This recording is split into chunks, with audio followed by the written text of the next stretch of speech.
Hey everyone, and welcome to another episode of Unboxed. Man, so glad to have you here today. So let me ask you, did you do your homework assignment that I gave you last time?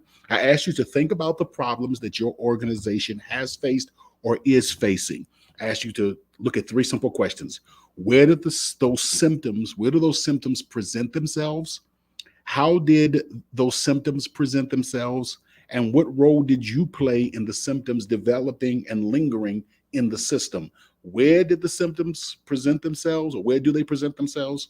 How do they present themselves? And what role did you play in the symptoms developing and lingering in the system? And if you weren't with us the last time, go back and watch. But I'm going to try my best to catch you up today. Because what we're going to do today is we're going to dig deeper and explore the fourth sign of emotional maturity, which is observing what is going on in the relationship and the part that you play. Stick around as we unbox your leadership by unboxing relationships. I'm Dr. Robert Davis, family life educator and relationship coach, and welcome to Unboxed, a frank and straightforward conversation about relationships. We're going to talk about family, church, workplace, and all other types of relationships. Join me for the next few moments as we unbox the power and potential of relationships and help you to live your best life. All right, everyone. Thank you so much for joining us. Want to ask you to do me a favor. I'm having some internet challenges today. So actually what I'm going to do is I'm going to take my screen off because I hate the way that looks when when I don't have my full internet bar. So let me just put this up here and I'm going to talk to you for a little bit.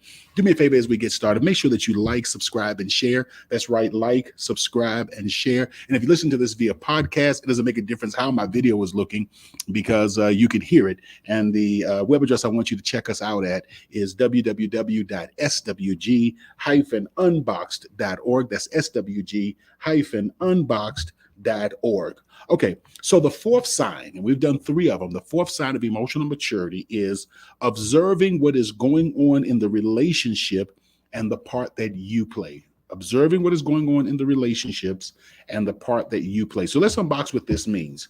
Last time we discussed two ways to observe problems in the relationship.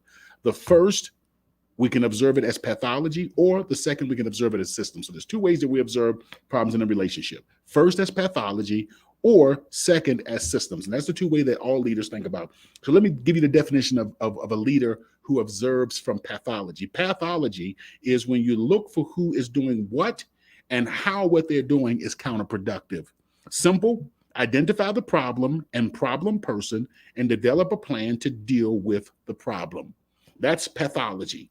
Who's the problem? Who's the problem person? Let's develop a plan and deal with that person. The second approach is what is known as systems approach. And that is where you look for where the symptoms are showing up in the relationship system. Figure out what you are doing to contribute to the systems and develop strategies to be a more mature leader. Now, if you want to understand a little bit more about symptoms, I gave some wonderful examples in our last broadcast. Make sure that you go and check that out for me, okay? And that'll give you more insight and information.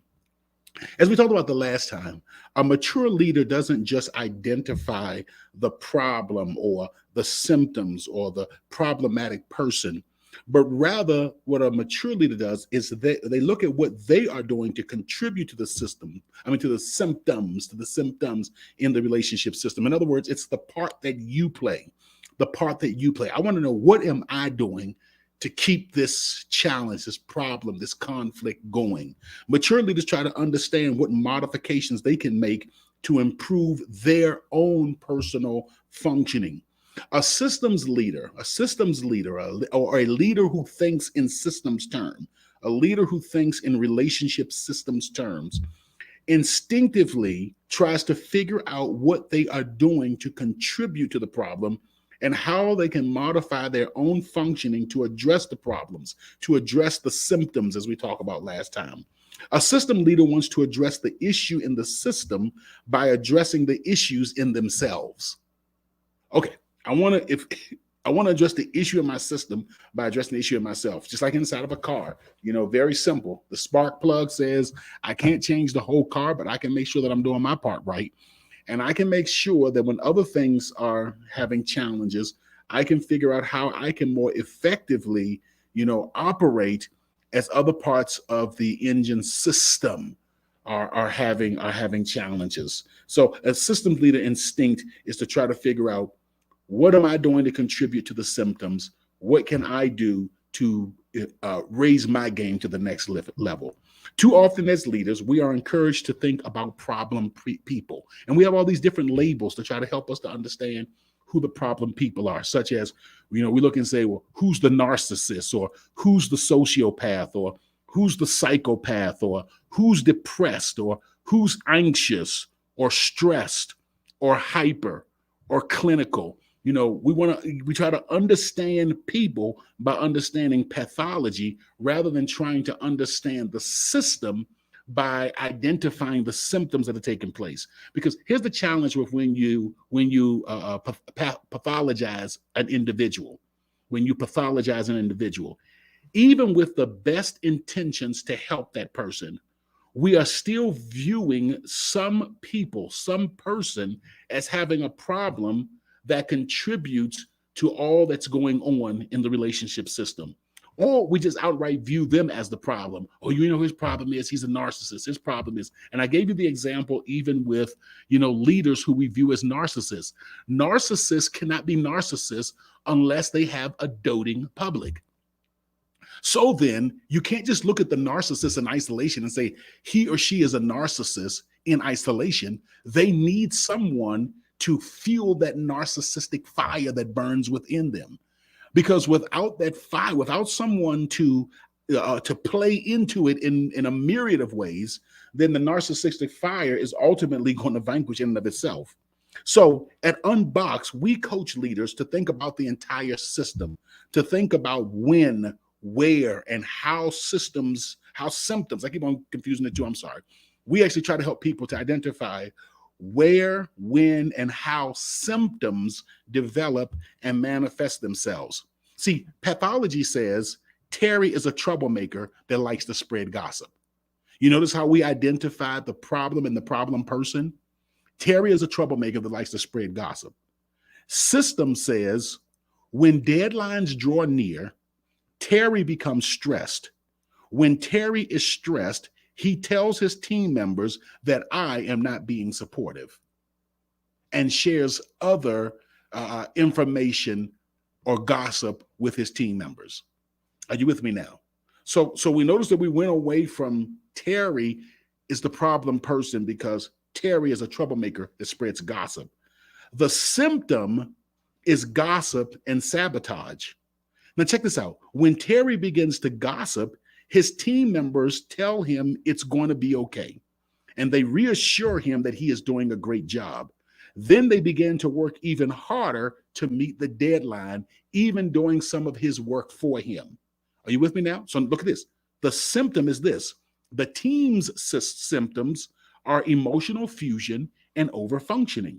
Did you catch that? So we just looked at the system's symptom, gossip and sabotage, or Terry's symptoms, gossip and sabotage. Now we look at the team's symptoms, which are emotional fusion and overfunctioning.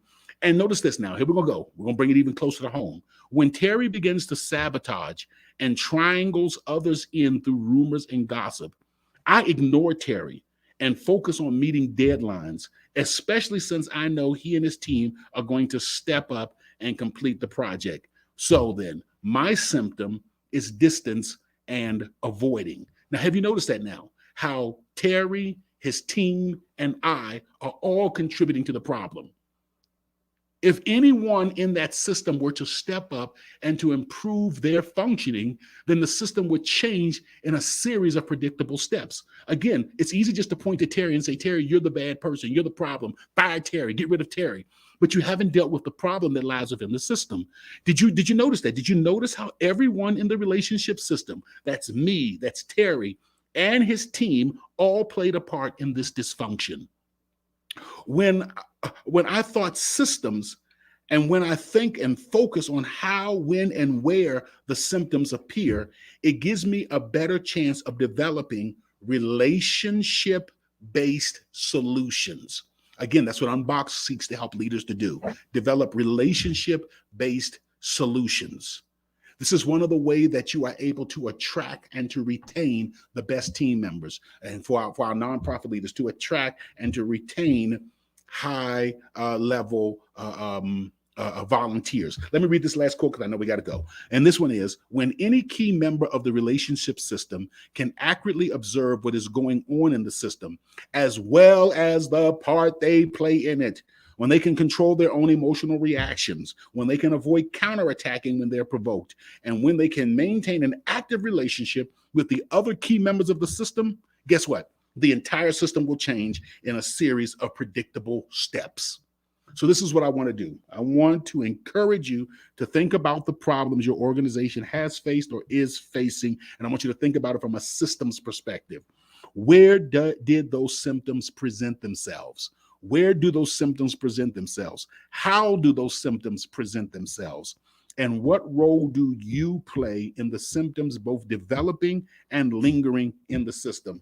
Let's do this so that we can unbox our leadership by unboxing relationships. I'll see you next time.